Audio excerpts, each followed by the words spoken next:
What's up guys? This is Man Rico Show na leo niko Uasin Gishu. Hapa inaitwa aje ndugu yangu? Hapa inaitwa Karabrono. Karabrono in Maibeki, Karuna Maibeki Uasin Gishu. Na ndugu yangu hapa umesema unaitwa nani?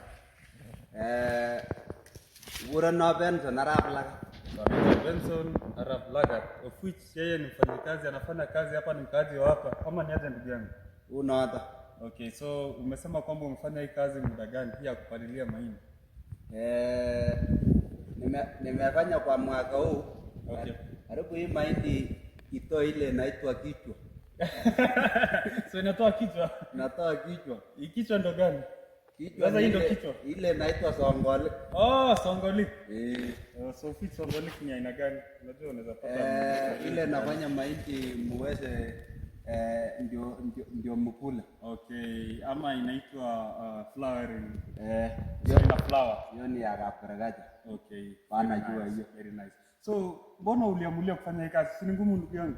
Ni ngumu lakini ni ile tu tulisoma, Mungu hakutujalia tupate papers ya kupata kazi. Okay, poleni. So umesoma? Nimesoma. Lakini niko na papers. Okay. Hii Kenya imeleta shida kidogo. So ulisoma mpaka grade gani? Ama from what ama university? Nilisoma hadi university. Okay. Siku nye nilikaribia kugraduate. Sorry. Mambo ikaribia. Nikaona wale wa jamaa walikuwa naitwa Gen Z. Okay. Wakasema tulisoma lakini hakuna kazi. Noma sana. Sasa mimi nikaamua kushika AK47 yangu hii. Hii ni AK47. Hii ni AK47. Noma. Hii ni revolver hii. Revolver. So unalipwa pesa ngapi kwa siku moja ama mnafanya aje?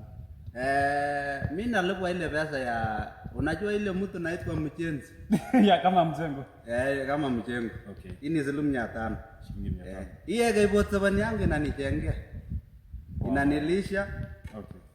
Unaona hivi vile iko. Okay. Nilinunua kama ni mpya, lakini sasa inaelekea kwa mzee. So hii ni tools ya job. Hii ni tools. Wonderful. So bro, right, saizi umesema kwamba hii pesa kidogo inakusaidia kufanya 1 2, si ndio? Okay, asante sana ndugu yangu.